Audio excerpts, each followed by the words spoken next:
God of War has been out for a few years now, and just recently was released on Steam. Now, I first played God of War a couple years ago when I was on my last deployment, and immediately I was absolutely captivated. During my workday, I would be excited to have some free time and continue the story, and just experience everything the game had to offer. This game got me through the most boring parts of a deployment, and I loved it so much that I always wanted to play it again. So, once it was released on Steam, this was my chance. And with the channel slowly growing, this was also my chance to talk about one of my favorite games ever to the rest of the world. I am Plungelier, and this is why God of War is almost a masterpiece.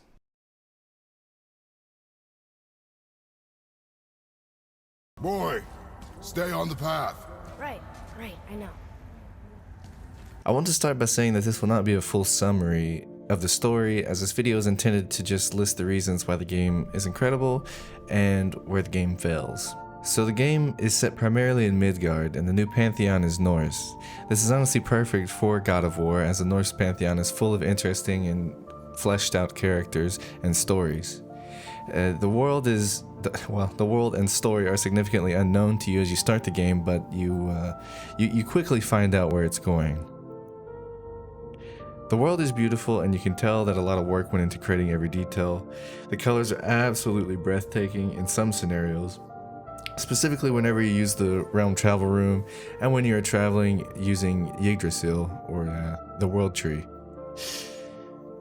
There are many different realms which you discover more about as you progress through the game. The realms available in this game are Midgard, Alfheim, Muspelheim, Niflheim, Helheim, and Jotunheim, and all of these realms will be discussed more later.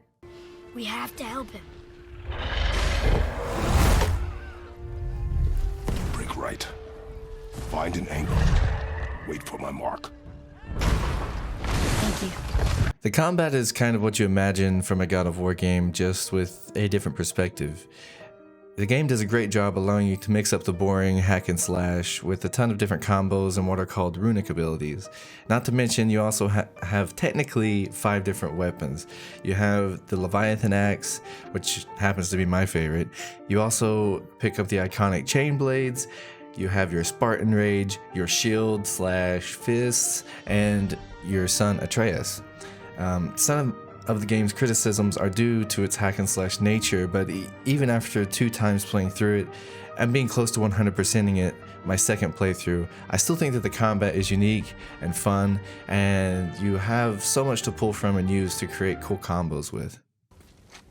Rob! What? I'm on a fucking break. Don't hear me screeching at you whenever you're twiddling your short and curlies. The progression system is, well, pretty simple. You have weapon upgrades and runic upgrades. It isn't too complex, but what limits you is that you have to upgrade your axe and blades and even Atreus's bow before you can buy more skills for them. Your full rage and shield trees are available for upgrade at the start of the game, however. The runic upgrades are cool and can increase the damage and stun or burn / freeze of your moves, so it's not very hard to understand. I have to say that I prefer this style of progress, as it makes it easy and you don't have to worry about that maybe you put too many points into strength and not enough into intelligence. So if you are an RPG fan, then this might be a big turnoff for you. The crafting is honestly not that great. There's really no reason to craft any gear until the end game, and this is because the game gives you enough good gear to get by through loot and progressing through the story. There is a ton of gear to craft, so there's no lack of items. It's just most of it's rendered void by the best armor in the game, which is a Valdi set that you unlock by doing runs through Niflheim. I do wish that the crafting system was more useful, but perhaps the main story is simply too short to make it useful, which is the only thing that really makes sense to me.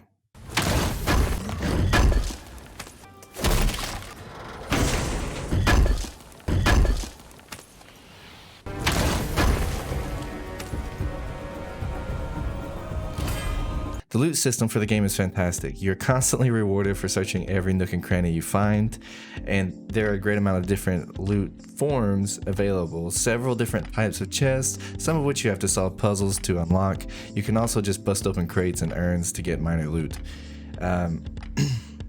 I spend most of my time in the game just hunting down all the different chests and unlocking things like the Bloodhorn, the Mead that upgrades your rage, and the Idun apples, which upgrade your health, and just trying to find every bit of treasure that you can possibly find in the game. That's definitely one of my favorite parts of the game, is just going around hunting for treasure. Very topic of conversation. A tattooed man traveling with a child. We took their path. Make sure we're all alone. But we just saw them leave. Do as I say. So, the main story, although great, is also a little too short. According to the internet, the main story normally takes around 20 to 25 hours to complete, but really the story can be a lot shorter than that if you don't die a lot, which you're not going to do if you're playing on medium difficulty like I have. There are some annoying parts of the story, mostly dealing with Atreus as he goes through some growing pains. One moment he'll be sad and pouty and blame you for everything bad, and the next moment he's proclaiming how much more of a badass he is compared to everyone else because he is part god. So, mostly, however, the story is fantastic, especially with the new perspective that kind of makes you feel more connected and immersed into the environment. From the solemnness of burning your wife's ashes to the rage of wanting to beat the shit out of Baldur, you feel every moment of the game.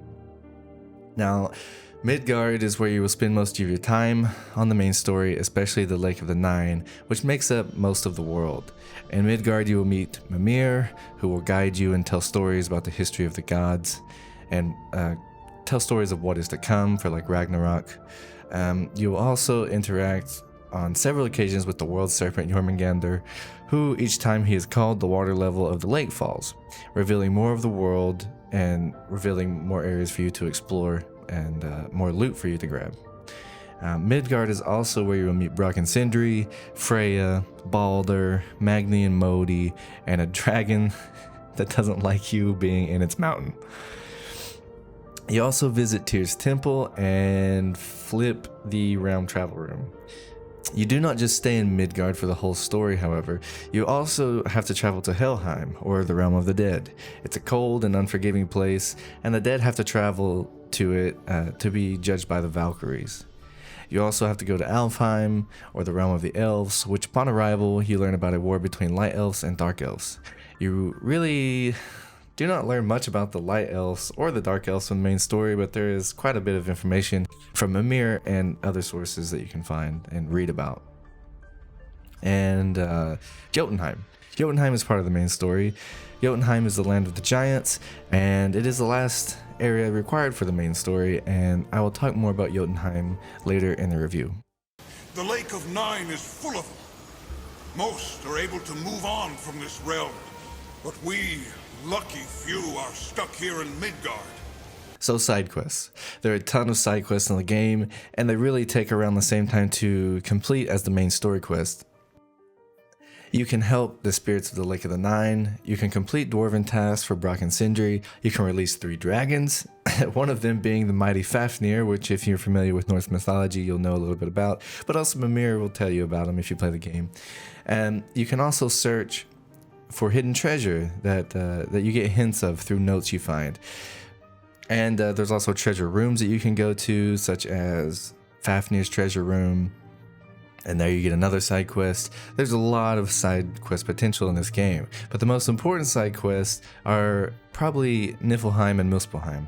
I consider these realms to be giant side quests because you do not need to run through them in order to beat the main story.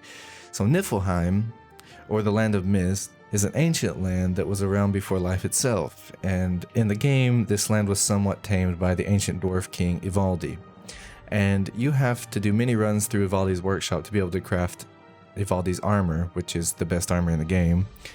And perhaps the most important thing in Niflheim is that there is one of the Valkyries there. Now Muspelheim, or the Land of Fire, shares the same ancient history as Niflheim, but this land is said to have birthed all the stars in the sky and is home to the fire giant Surtur, who is supposed to slay Odin when Ragnarok arrives. In the game, however, this realm is pretty limited. You simply complete the trials of Muspelheim, and once again, the most important aspect of the realm is that there is a Valkyrie that you must defeat.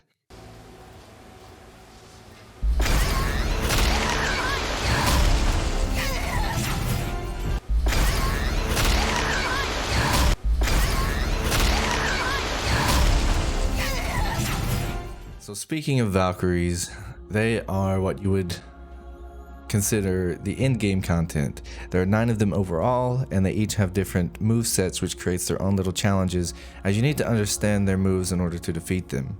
They're hidden away in chambers of Odin, and they're kind of magically sealed inside these chambers so that they cannot escape.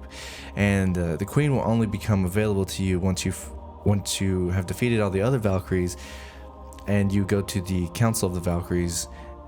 And well, I won't spoil too much, but it gives you a little bit more story there.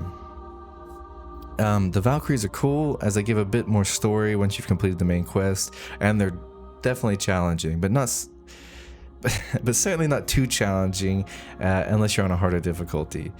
Personally, my first playthrough, the Valkyries were extremely challenging because whenever I would come upon a Chamber of Odin, I would just immediately go and try to beat the Valkyrie, even though I didn't have the best gear in the game and my weapons weren't fully upgraded. So it was definitely a super challenging thing there. So if you want more of a challenge, either up your difficulty or do that. But what I did for my second playthrough was waited till I was fully upgraded, and then I went and fought all the Valkyries, and it was actually really easy except for the Queen. The Queen took me a couple times to take down. No! You've been gone a long time! I didn't know what to do! You left me here! Again! Why don't you care? Okay, now we're getting into the cons of the game. And this is why the game is not quite a masterpiece. As I've already mentioned before, the main story is too short, at least in my opinion. Both times I played through the game, the most pressing thing on my mind was that I wanted more story. I wanted to learn more about the Pantheon and fight more gods. But sadly, this game, it just feels like it ends too soon. I mean, it ends well, but it just feels like there could have been more. So another thing are the boss fights. The boss fights are not great. The dragon is probably the coolest boss fight, but some things are just boring. Like Baldur fights get repetitive. Baldur's a good character, but they should not have you fight him so many times. The Magni and Modi fight is cool and unique, but it's not challenging in the slightest. Aside from the dragon, there are no massive boss fights in the game, which just sucks. And I think that is what fans of the other God of War games hated the most. I think this may have something to do with the perspective change, but surely the developers can still make epic, massive enemies to tear down. I mean, the Gatekeeper of Helheim is probably the boss fight that let me down the most, as all it is it's just an ice troll, which you fought so many times already.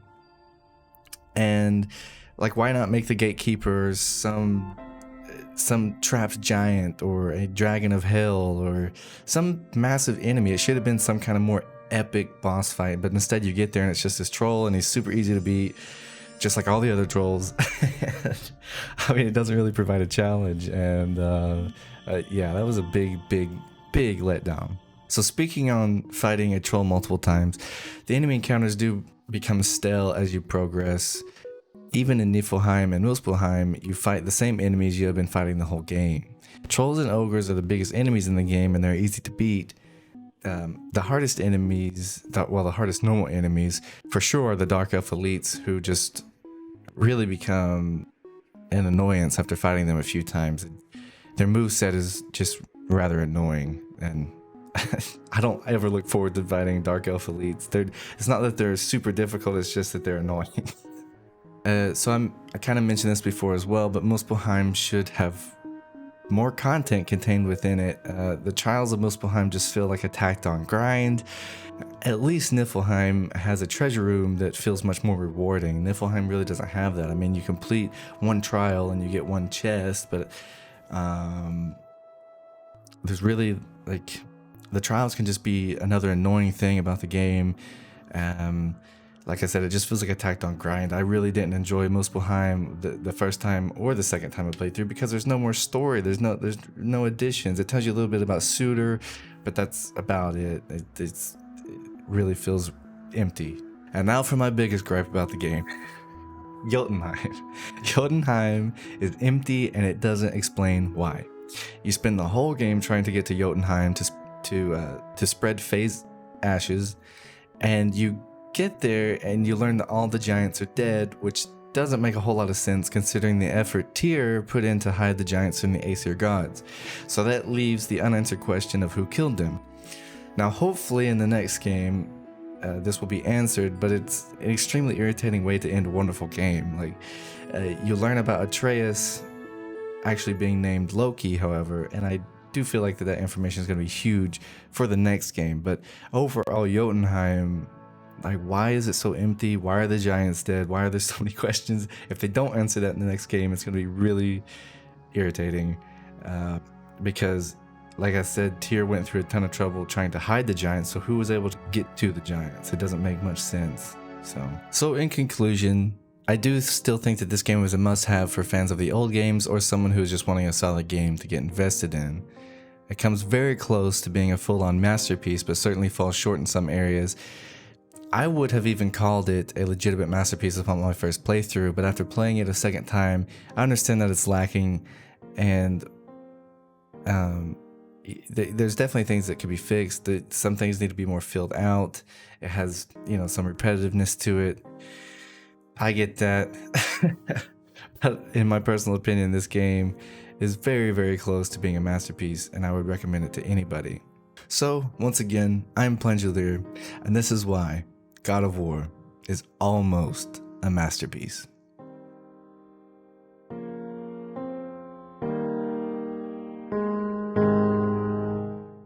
If you all enjoyed this video, please leave a like and subscribe, comment and share this video with your friends. It took an incredible amount of time to get footage for this game and to piece it all together. Many hours of working on the script, even scrapping 2 scripts until I felt comfortable with this one, not to mention all of the editing involved. So yeah, let me know what you all think down in the comments below, and I look forward to seeing you all in the next video.